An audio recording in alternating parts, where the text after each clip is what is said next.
There's something about a Friday evening in late September that carries a different weight. The light has that golden hour quality, warm on the surface, but tinged with the kind of cold that reminds you winter's coming, whether you're ready or not. The roadside diner off. Route 9 had seen better days. Its neon sign flickered with the word open, though the O had given up weeks ago, leaving just pen blinking against the darkening sky like a distress signal nobody was reading. That's where Tommy had been waiting. Not inside where it was warm, not sitting on the bench near the Rees entrance.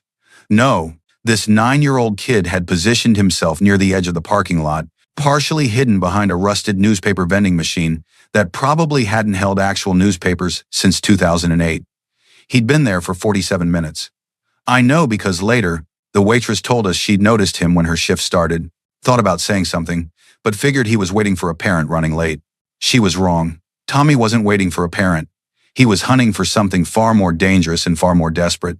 He was hunting for hope in the form of men society had taught him to fear. The rumble started as a distant thunder, that deep, mechanical growl that announces a motorcycle before you can see it. Then it multiplied. One engine became three became seven. By the time the Redeemer's MC rolled into that parking lot, the sound was a symphony of raw power, chrome and steel singing in perfect, terrifying harmony. Leading the pack was Marcus Reaper Stone, though I didn't know his name yet. What I knew, what anyone with eyes could see, was that this man was carved from a different kind of clay than the rest of us. 6'4", 240 pounds of muscle, leather, and ink. His black leather sleeveless vest bore the phoenix patch of the Redeemer's MC, the mythical bird rising from flames, stitched with a kind of precision that told you this wasn't just a club, it was a brotherhood. Both arms were sleeved in tattoos, stories written in ink from shoulder to wrist. But it was the skull tattoo on his left bicep that drew the eye, detailed, haunting, positioned right where you'd see it if he reached toward you. His face was weathered, not old, but worn by years of living hard and honest. A thick beard, dark with streaks of gray that added gravity rather than age. Eyes that had seen things most people only watch in movies. And his hands, his hands, knuckles scarred, fingers thick, the kind of hands that could crush bone or cradle a newborn with equal capability. They were resting on his handlebars as he killed the engine, and for a moment, the world went quiet except for the ticking of cooling metal and the distant hum of traffic on the highway. That's when Tommy moved. I watched this kid, and that's what he was. Just a kid step out from his hiding spot with the kind of courage that only comes from having absolutely no other choice. His clothes hung off him like hand-me-downs that had been handed down one too many times.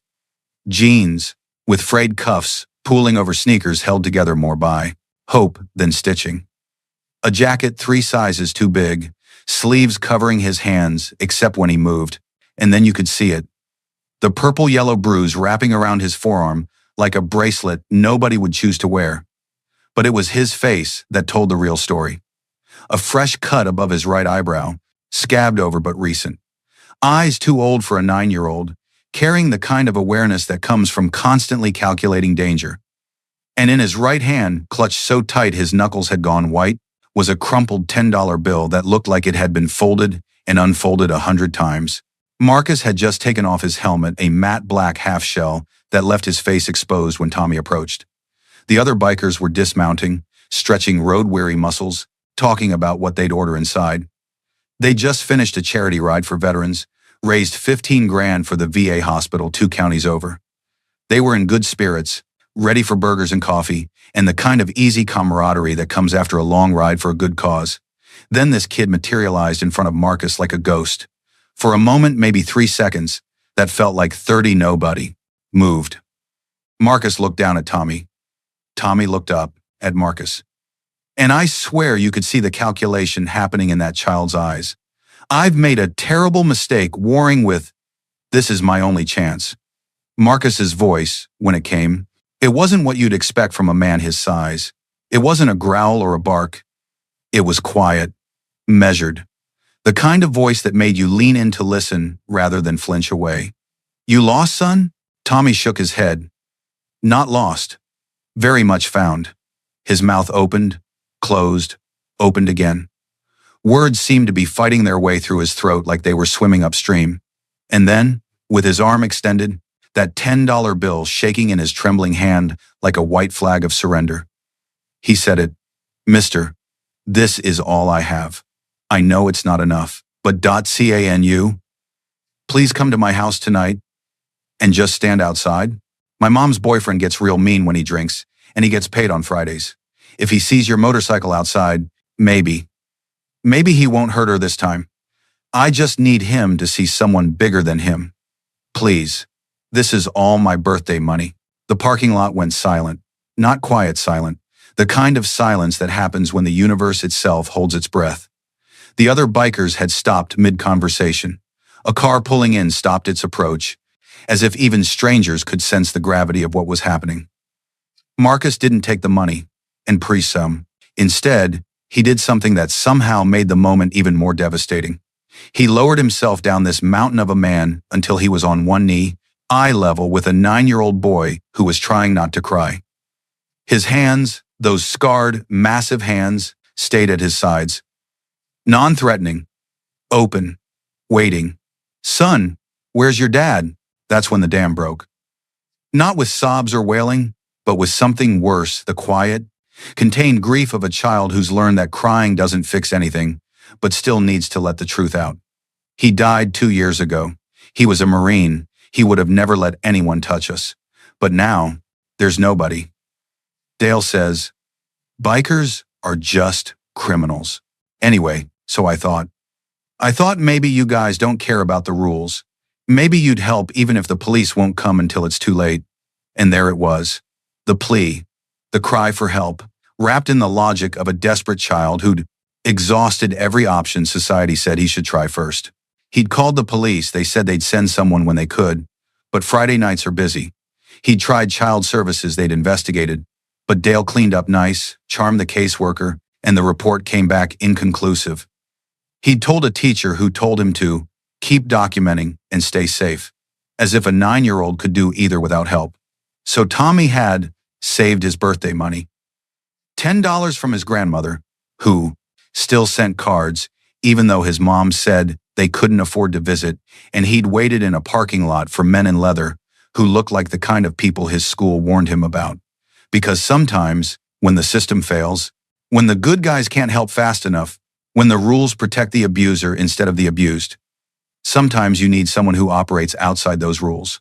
Marcus looked at that $10 bill like it was a grenade. Then he looked at Tommy. Then he looked over his shoulder at his brothers, 6 men who'd just stopped breathing, who'd gone from relaxed to coiled in the span of 30 seconds. When Marcus stood back up to his full height, something had shifted. You could see it in the set of his jaw, in the way his shoulders squared, in how his hands, which had been loose and easy, now clenched once, twice, then forced themselves to relax. "Keep your money, son." "What's your name?" "What's your name?" "Tommy." "All right, Tommy. You're going to tell me everything. And then you're going to show us where you live." Here's what Tommy told us, standing in that parking lot while 7 bikers formed an unconscious protective circle around him. His voice was small, but steady. The kind of steady that comes from rehearsing something over and over because you know you'll only get one chance to say it right. His mom's name was Sarah, 34 years old, worked double shifts as a nurse's aide at the county hospital. Tommy's dad, Staff Sergeant David Parker, had died 2 years ago in a training accident at Camp Lejeune. No combat deployment, no heroic firefight, just a routine exercise gone wrong.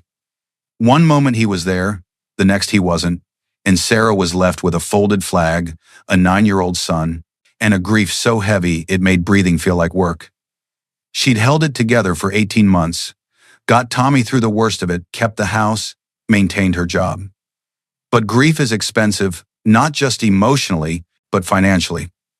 The insurance payout was decent, but not never work again decent. Medical bills from David's final weeks piled up.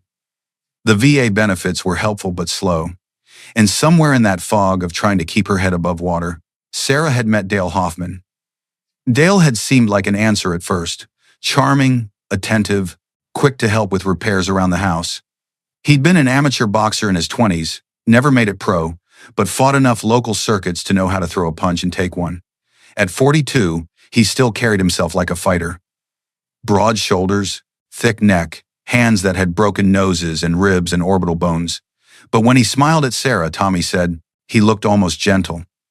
Like maybe he could be a good man if someone just gave him the chance. That lasted 3 weeks. The first time Dale raised his voice, Sarah told herself everyone has bad days. The first time he punched a wall, she told herself it could have been worse, at least it wasn't her. The first time he grabbed her arm hard enough to leave fingerprint bruises that she covered with long sleeves at work, she told herself she'd leave after the holidays because Tommy deserved one more normal Christmas. But abuse has a way of moving goalposts. After the holidays becomes after he gets that promotion, becomes after things calm down, becomes I can't leave because what if he follows us, becomes I can't leave because where would we even go? Dale moved in 3 months ago, officially, to help with expenses, but really because it's easier to control someone when you're always after. There. He didn't pay rent. He drank most of his paycheck construction work when he could hold a job, but lately he'd been between opportunities, which is a polite way of saying fired for showing up hungover or not showing up at all. Friday nights were the worst. Tommy learned the pattern fast. Dale would get paid around 4 p.m., cash his check at the liquor store that doubled as a check cashing place, buy a bottle of Jack Daniels, and roll home around 8 p.m. with that particular kind of drunk confidence that turns mean when challenged. The later he came home, the worse it got. If he showed up at 8, maybe you'd just get yelling and thrown dishes. If he showed up at 10, someone was getting hurt. Last Friday, exactly 7 days before Tommy found us, Dale had come home at 10:47 p.m. Tommy knew because he'd been watching the clock, listening to his mom in the kitchen pretending to be busy, both of them moving through the house like prisoners counting down to an inevitable execution. Dale had been in a mood. Someone at the bar had said something, 18, or maybe no one had said anything, and that was worse. He'd walked in already angry, already looking for a target. Sarah had tried to deflect, asked about his day, offered to make him something to eat. Wrong move. Dale said he didn't need her to mother him, that she was always in his face, that she was lucky he put up with her and her damaged kid. When Sarah defended, Tommy said, "Don't talk about him like that." Dale had grabbed her by the wrist. The same wrist she'd hurt 2 weeks earlier when Dale had playfully twisted her arm behind her back until she'd screamed. It hadn't healed right. She'd been splinting it at work, taking ibuprofen like candy, telling coworkers she'd slipped on ice even though it was September. Dale squeezed. Tommy heard his mom gasp, then try to muffle it because showing pain only made Dale feel more powerful. Then Dale said something that made Tommy's blood run cold. "One of these days, Sarah, I'm going to stop being nice, and you're going to learn what real consequences feel like." Then he'd punch the wall. Not wild, not out of control, precisely, deliberately, right next to Sarah's head. Close enough that she felt the air displacement, close enough that drywall dust landed in her hair, close enough that the message was crystal clear. This could be your face. Tommy had watched from the hallway. 9 years old, paralyzed, useless. His dad had been a Marine. Tommy had inherited photo albums full of a man who dedicated his life to protecting people. And here was Tommy, frozen in a hallway, unable to protect the one person who mattered most. After Dale passed out on the couch, even Lundtramling Panis incesses Avalanche, Tommy had helped his mom ice her wrist. She'd tried to smile, told him everything would be okay, used all the words parents use when they're lying to make their kids feel better. But Tommy wasn't stupid. He'd seen the fear in her eyes. He'd heard Dale's words. And that morning, while getting ready for school, Tommy had overheard Dale on the phone with someone, probably another drunk friend, enabling another drunk friend. "I'm done with warnings, man. Tonight I'm going to make it crystal clear who's in charge.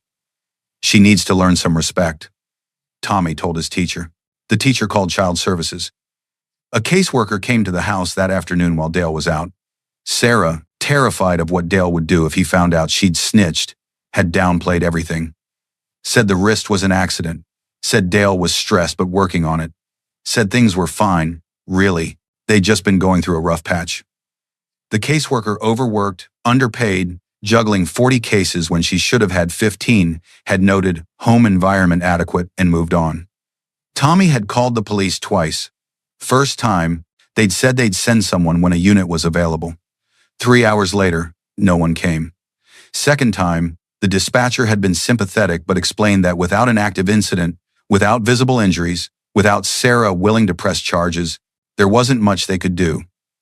"Call us when something happens," she'd said, as if when wasn't the problem, as if waiting for when wasn't gambling with his mother's life. So Tommy had formed a plan. A 9-year-old's plan, desperate and illogical, and heartbreakingly sincere.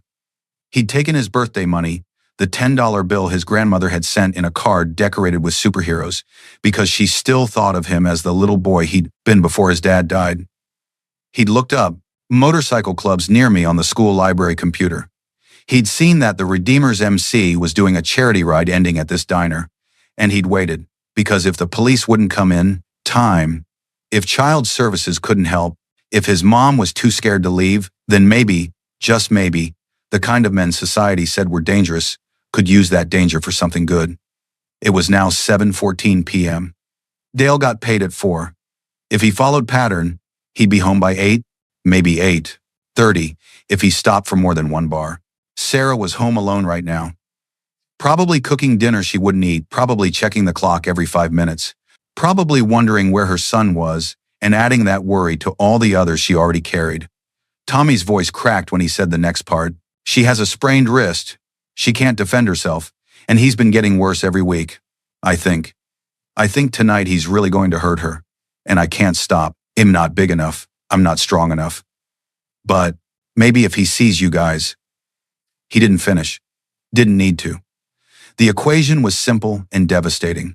One 9-year-old boy, plus his injured mother, minus any functional support system, divided by an abuser who'd promised to escalate, equals a child standing in a parking lot trying to hire protection with his birthday. Money. Marcus didn't say anything for a long moment. He just looked at Tommy with an expression I couldn't quite read. Something between fury and heartbreak, between determination and devastation. Then he looked at his brothers. No words were needed. 6 men nodded. 6 men checked their watches. 6 men started moving toward their bikes with the kind of purposeful calm that's more terrifying than rage. Marcus turned back to Tommy and spoke in that quiet voice, the one that didn't need volume because the weight of it was enough. "Tommy, here's what's going to happen. You're going to ride with me. We're going to your house, and we're going to make sure your mom is safe. Not just tonight, not just until Dale sobers up. Safe, period. Do you understand?" Tommy nodded, tears streaming down his face now, the kind of tears that come from relief so intense it physically hurts. "And Tommy, you don't ever, and I mean ever, have to pay someone to keep you safe. That's what men are supposed to do. That's what we're here for. Your dad would have done the same for any of our kids, so now we do it for his." One of the other bikers, a man called Ox, who lived up to his name, pulled out his phone and made a call. I found out later he was calling a friend who worked at the sheriff's department, giving him a heads up that the Redeemers MC was about to show up at a domestic situation and that, while no one was planning violence, it would be real convenient if a patrol car happened to be in the area around 8 p.m., just in case Dale needed an extra incentive to walk away. Another biker nomad, who'd been quiet until now, asked Tommy for his address. Then he texted it to someone. "My sister," he explained to Marcus. "She's a social worker. She'll fast-track a real investigation, one that doesn't take everything's ass. Fine for an answer." This wasn't a rescue mission. It was a coordinated operation. These men, these criminals, society had taught Tommy to fear, were mobilizing with military precision to protect a confidence femme, woman and child. The system had failed.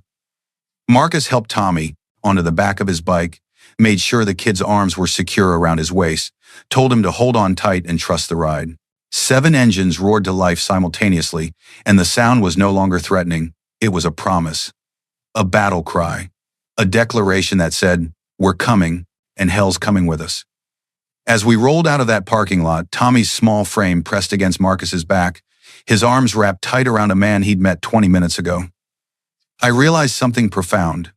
"Cesar man, I have the beson spas." Sometimes the scariest looking people are scary for a reason, because they scare the things that deserve to be scared. Dale Hoffman had no idea what was about to roll up to his house, but he was about to learn a lesson. They don't teach in boxing rings. There's always someone bigger. And tonight, 7 someones were coming for him. But before we see what happens next, if you're feeling this story, hit that subscribe button. We post stories like this every week, real talk about people who show up when it matters. And drop a comment below, tell us where you're watching from. Are you Team Redeemers? The ride to Tommy's house took 11 minutes. 11 minutes of Tommy's arms wrapped around Marcus's torso like he was holding on to the last solid thing in a collapsing world. 11 minutes of 7 motorcycles moving through suburban streets like a mechanized cavalry. 11 minutes for Dale Hoffman to finish his 4th drink at McReady's bar and decide it was time to go home and set things straight.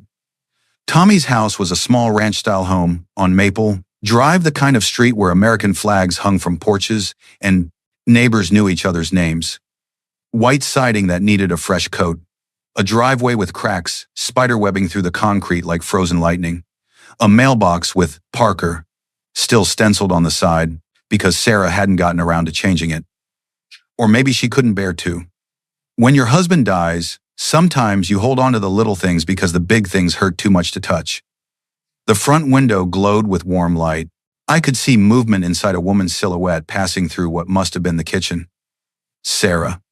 Tommy had said she'd be cooking dinner she wouldn't eat, and there she was, going through the motions because routine is sometimes all you have when everything else is chaos. Marcus killed his engine. 6 others went silent in sequence. The sudden quiet was louder than the roar had been. It was the sound of something about to happen, potential energy coiled and waiting. Tommy slid off the bike, legs shaky, and Marcus steadied him with one hand on his shoulder. Which house, Tommy? That one. Number 42. Marcus nodded, then turned to his brothers. His voice was low, controlled, every word deliberate. Ox. Nomad, you're with me. Hawk. Stone. Take the backyard. Wrench. Diesel, stay with the bikes and keep eyes on the street. Our friend Dale drives a... He looked at Tommy. Blue Ford F-150. Older. Has a dent in the passenger door. Blue F-150. Dented passenger door. He shows up. We give him a welcome committee. Nobody touches him unless he swings first. And even then, we restrain. We don't retaliate. We're not here to beat anyone. We're here to scare the living hell out of him and make sure he understands that his reign of terror just ended. 3 men moved to the backyard, disappearing into shadows like they'd done this before. Maybe they had. The Redeemers MC had a reputation not for violence, but for showing up when someone needed muscle between the vulnerable and the predator. They were the unofficial security system for people who'd fallen through society's cracks. Marcus walked up to the front door with quote pen psalm, Tommy beside him, and knocked. Not aggressive, not soft, just firm. The kind of knock that says, I'm not going away. The movement inside stopped. Footsteps approached. The porch light flicked on, and then the door opened 6 inches, held by a chain lock that wouldn't stop anyone determined, but made people feel safer anyway. Sarah Parker looked through that gap and saw her son standing next to a man who looked like he could bench press a small car. For one terrible second, her face went through every worst-case scenario. Tommy's been kidnapped. Tommy's in trouble. Tommy's. Mom, it's okay. They're here to help. The chain rattled as she fumbled it open. The door swung wide, and Sarah pulled Tommy into a hug that was equal parts relief and confusion and fear. Over his shoulder, her eyes met Marcus's, and he saw what Tommy had described. A woman running on empty, held together by willpower and worry. Her left wrist was wrapped in an ace bandage, the kind you buy at CVS when you can't afford the ER. Mrs. Parker, my name is Marcus Stone. Your son found us about an hour ago and told us you might need some help tonight. Is Dale Hoffman here right now? The way Sarah's face changed when she heard Dale's name told Marcus everything. It wasn't just fear. It was the exhausted, defeated kind of fear that comes from knowing something bad is coming and being powerless to stop it. He's at the bar. He'll be home soon, Tommy. You shouldn't have. She looked at her son and her voice cracked. Baby, what did you do? Quote, I got help, Mom. Real help. That's when Sarah started crying. Not hysterical sobs, just quiet tears that came from somewhere deep, from a place where she'd stored all the fear and shame and exhaustion she couldn't show her son. Marcus stepped back, giving her space, but his presence was a wall between her and whatever was coming. Mrs. Parker, with your permission, we'd like to be here when Dale comes home. Not inside, we'll stay outside. But we want him to see us. We want him to understand that you and Tommy aren't alone anymore. Sarah looked at this stranger, this massive, tattooed, leather-clad stranger her 9-year-old had brought home, and something in her broke and healed at the same time. She nodded. Couldn't speak, just nodded. Marcus pulled out his phone and made a call. Put it on speaker so Sarah could hear. Deputy Chen. Hey, it's Reaper. We're at 42 Maple Drive. Domestic situation. Woman and child in danger from abusive boyfriend who's expected home within the hour. We're providing presence, but I wanted you aware in case things escalate. Copy that. I'm 10 minutes out. I'll park down the street. If he shows up drunk and tries anything, I've got probable cause. Marcus looked at Sarah. That's Deputy Chen. Good man. He'll be nearby. Sarah's voice was barely a whisper. Thank you. The next 23 minutes felt like hours. Marcus and two of his brothers positioned themselves on the front lawn, visible under the streetlight, a clear message to anyone approaching. This house is protected. 3 more were in the backyard. 2 stayed with the bikes. The formation was tactical, professional, impossible to miss. Sarah sat on the porch steps with Tommy, wrapped in a blanket one of the bikers had pulled from his saddlebag. Marcus stood 15 feet away, arms crossed, a statue made of muscle and leather and absolute determination. He didn't make small talk, didn't try to comfort her with platitudes, just stood there, a human shield, waiting. At 8:47 p.m., headlights turned onto Maple Drive. A blue Ford F-150 with a dented passenger door rolled down the street at exactly the speed of someone who'd had just enough drinks to be dangerous, but not enough to be sloppy. The truck slowed as it approached number 42, as if Dale's alcohol-fogged brain was processing something unusual. 7 motorcycles lined up at the curb, 7 bikers positioned around the property, 7 sets of eyes locked onto his approaching vehicle. The truck stopped in the middle of the street, engine idling. For a moment, nothing happened. Then Dale pulled into the driveway, and I could see his face through the windshield, confusion, morphing into anger, morphing into something that might have been fear if he'd been sober enough to recognize it. Dale killed the engine, sat there for 10 seconds, 20, 30. You could see him thinking, calculating. Then his door opened, and he stepped out. Dale Hoffman was exactly what Tommy had described. Former boxer, broad-shouldered, thick-necked, the kind of man who'd spent his life using his size to intimidate smaller people. He was wearing a work jacket and jeans with concrete dust on them, smelled like whiskey from 15 feet away. His eyes were glassy, jaw set, hands already clenching into fists, his default posture when confronting anything. The hell is this? Sarah, who are these? He started toward the porch, and Marcus moved. 1 step. That's all it took. Marcus moved 1 step to the left, positioning himself directly in Dale's path, and Dale stopped like he'd hit an invisible wall. Because here's the thing about bullies, they know how to pick targets. Dale had spent 3 months terrorizing a 110-pound woman and a 9-year-old boy because they couldn't fight back. But Marcus Stone was 6'4", 240 pounds, and looked like violence personified. Marcus didn't yell, didn't threaten, just spoke in that quiet voice, the one that made you pay attention, because volume wasn't necessary when the message was clear. Dale Hoffman, my name's Marcus Stone. These are my brothers. We're the Redeemers MC, and we're here because a 9-year-old boy tried to hire us with his birthday money to protect his mother from you. Dale's face went through a series of expressions: anger, confusion, defensive posturing. He tried to puff up, make himself bigger, use the tactics that had worked on smaller opponents. This is my house. You're trespassing.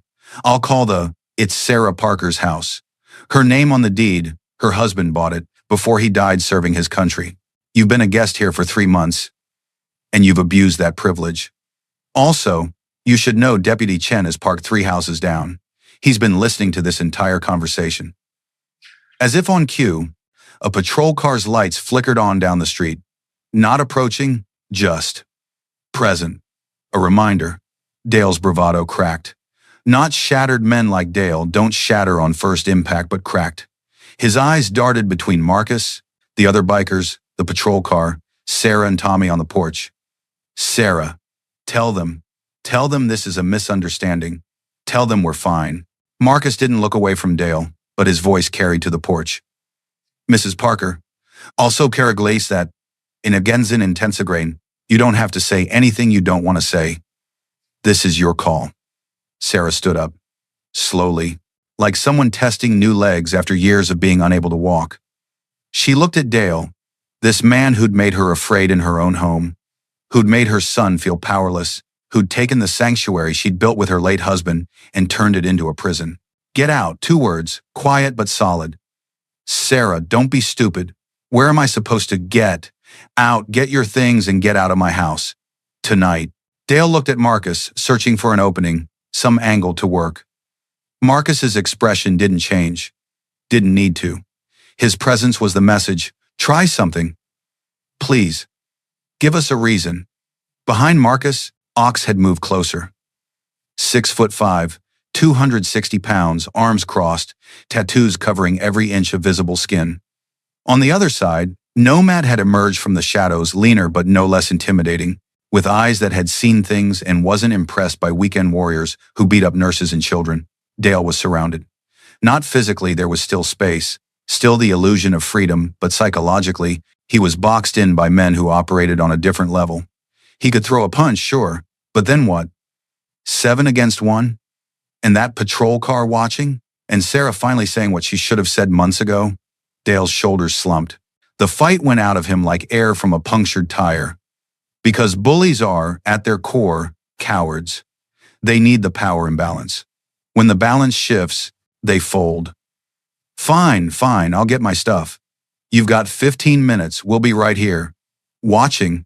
Dale stormed into the house, and Marcus followed not inside, but to the doorway, where he could watch Dale's every move.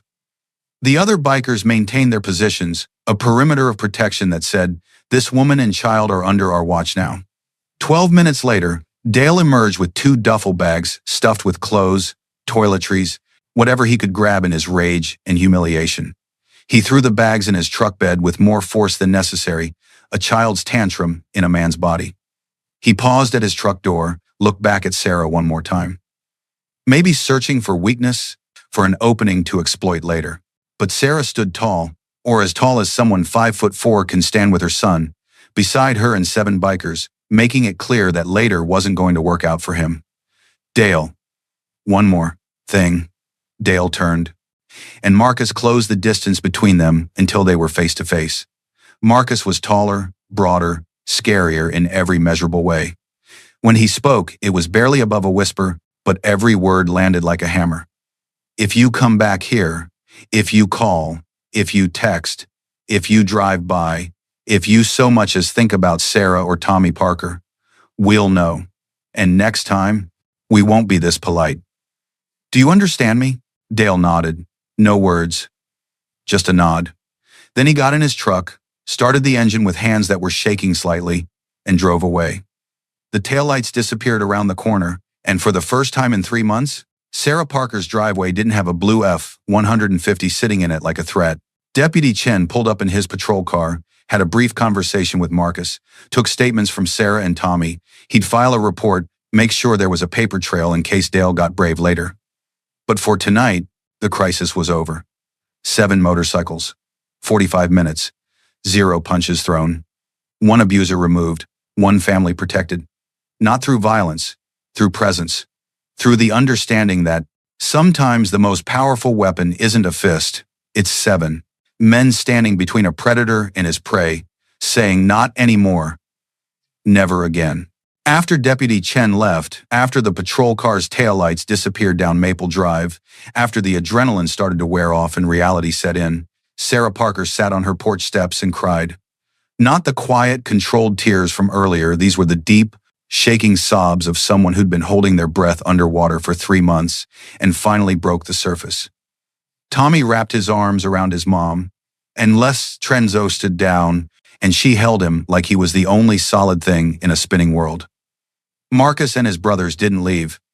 They didn't hover. Didn't intrude, just remained present.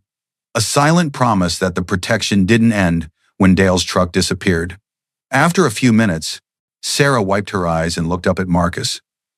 Her voice was raw, exhausted, and I need to today, but there was something new in it. Something that sounded like hope. I don't know how to thank you. I don't. I don't have money.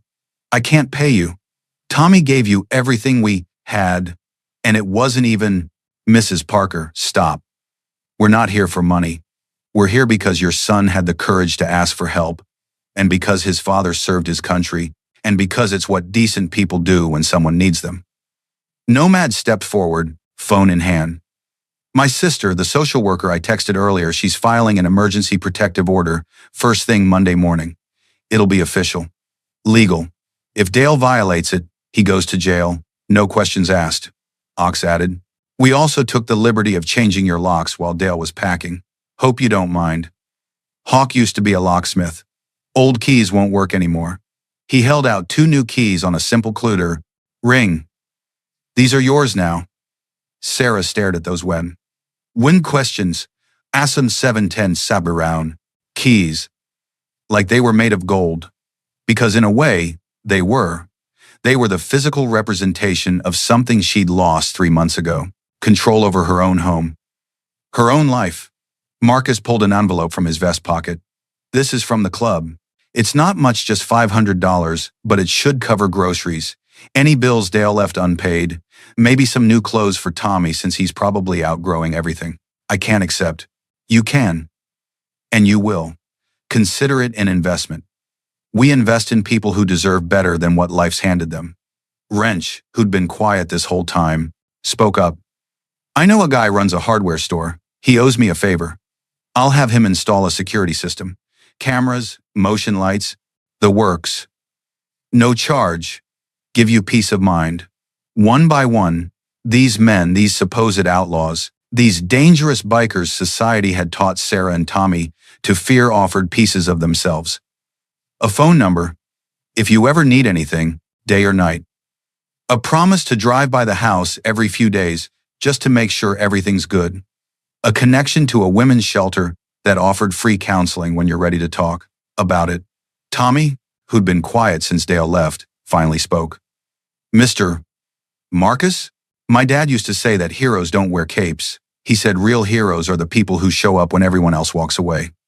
Marcus knelt down just like he had in that parking lot an hour and a lifetime ago until he found was eye level with this 9-year-old kid who'd saved his mother with $10 and more courage than most adults carry. Your dad was right. And Tommy, you're a hero too. You did something incredibly brave tonight. You protected your mom the only way you could. That took guts. Marcus reached into his pocket and pulled out the crumpled $10 bill the gun in. Birthday money Tommy had tried to give him in the diner. Parking lot. He pressed it back into Tommy's hand. This is yours. Buy yourself something good. You earned it. Tommy looked at the money, then at Marcus, then threw his arms around this giant of a man who'd answered a desperate plea without hesitation. Marcus hugged him back, gentle, protective, the way Tommy's father probably would have. As the Redeemer's MC prepared to leave, Sarah stood at her door, with her new keys, in her house, without Dale Hoffman's truck in the driveway, and watched 7 men mount 7 motorcycles. She'd started this day afraid in her own home. She'd end it with a community she didn't know she could have. Marcus started his engine last. Before putting on his helmet, he looked back at Sarah and Tommy standing on the porch, wrapped in blankets and each other, and he nodded. Just once. A simple gesture that said, "You're going to be okay. We've got you." 7 engines roared to life, and the sound that had been terrifying in a diner parking lot was now the sweetest symphony Sarah Parker had ever heard. It was the sound of protection, of justice, of people who gave a damn when the system didn't move fast enough. The motorcycles disappeared around the way, quit massed on 7 Timons on, corner, but the safety they'd created remained. Sarah locked her new locks, checked twice, and for the first time in 3 months, she and Tommy slept through the night without listening for the sound of Dale's truck in the driveway. The next morning, Sarah woke up to find a security system being installed, just like Wrench had promised. That afternoon, Nomad's sister stopped by with paperwork for the protective order and information about counseling services. By the end of the week, the house felt like a home again. And every few days, like clockwork, a motorcycle would roll slowly past number 42 Maple Drive. Different rider each time, different bike, but always a member of the Redeemers MC, just checking in, making sure everything was good, making sure Sarah and Tommy Parker knew they weren't alone anymore. 3 weeks after that Friday night, I got a message from Marcus. It was a photo Sarah and Tommy standing in front of their house, smiling. Really smiling. The kind of smiles that reach your eyes and mean something. Tommy was wearing new clothes that actually fit. Sarah's wrist had healed, and behind them, you could see the security cameras Wrench had installed, the new lock on the door, and something else, a small American flag flying from the porch, honoring the Marine who wasn't there but whose legacy had somehow brought protection when his family needed it most. The message said, "Kid wants to learn to ride someday. Told him when he's old enough, we'll teach him." Sarah's doing good. Started therapy, got a promotion at work. Dale violated the restraining order, once called from a blocked number. Deputy Chen arrested him. He won't be trying. Again. That's the thing about stories like Made It. This. They don't always end with perfect healing. Sarah still has hard days. Tommy still misses his dad. The trauma doesn't disappear because 7 bikers showed up on a Friday night. But what changed was this. They weren't facing it alone anymore. They had a community. They had people who showed up. They had proof that asking for help, even from the unlikeliest sources, can save your life. See, here's what society gets wrong about people like the Redeemers MC. They look at the leather, the tattoos, the motorcycles, the club patches, and they see danger. They see outlaws. They see people to avoid. But Tommy Parker looked at those same things and saw something different. He saw strength that could be borrowed. He saw men who didn't need permission from a system to do what was right. He saw heroes who didn't wear badges or capes but showed up anyway because that's what honor demands. And maybe that's the real lesson here. Heroes don't always look like we expect them to. Sometimes they look intimidating. Sometimes they make society uncomfortable. Sometimes they operate in the margins because that's where the people who need help have fallen. The Redeemers MC didn't save Sarah and Tommy because it was convenient or because there was something in it for them. They did it because a 9-year-old boy had the courage to ask, and because decent people don't turn away when someone's drowning. Tommy spent his $10 on a model motorcycle kit. He's building it in his room, painting it black with a phoenix on the side. His mom asked him why a phoenix, and he said, "Because Mr. Marcus told me phoenixes rise from the ashes, and that's what we did, Mom."